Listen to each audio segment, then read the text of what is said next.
রাজ্যে করোনার বিধিনিষেধ শিথিল হতেই ধীরে ধীরে ভিড় জমছে শহরের বিভিন্ন শপিং মলগুলোতে।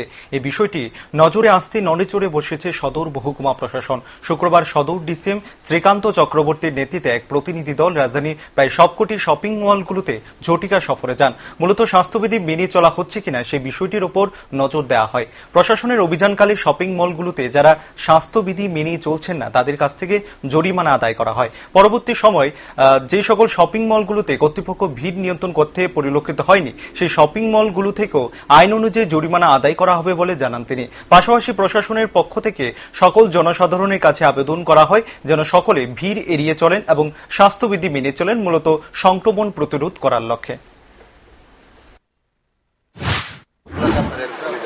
আজকে আমরা সদর মহকুমা প্রশাসনের উদ্যোগে বিভিন্ন মলগুলোতে যাচ্ছি। এগুলোতে কিভাবে সোশ্যাল ডিস্টেন্সিং ব্যাপারটা আমরা দেখছি। যেহেতু মলগুলো হলো সুপার স্প্রেডিং ইভেন্ট, তো কিরকম ওরা সোশ্যাল ডিস্টেন্সিং মেনটেন করে মলগুলো চলছে এগুলো দেখছি। আর প্লাস্টিকের উপর একটা আছে আমাদের, তার জন্য পলিউশন কন্ট্রোল বোর্ড থেকে আমাদের সাথে আছে। তো ওই প্লাস্টিক ইউজেজের উপর কিছু কিছু বিষয় আছে, ওরা পলিউশন কন্ট্রোল বোর্ড আমাদের সাথে। এখন পর্যন্ত যে মলগুলো দেখেছেন মানে কিরকম পরিস্থিতি? আমরা এখন বিশালে আছি। বিশালে তো ওরা আপনারা যেমন দেখেছেন যে সোশ্যাল ডিস্টেন্সিং এখানে নেই, এখানে প্রচুর লোকের গ্যাদারিং হয়ে রয়েছে। এটা আমরা এখন এসে দেখলাম, এবং কিছু কিছু লোকের ওদের স্টাফদের মাস্কও পরছে না ওরা মলের ভিতরে। তো আমরা ওদেরকে পেনালাইজ করেছি, ফাইন করেছি ওদের।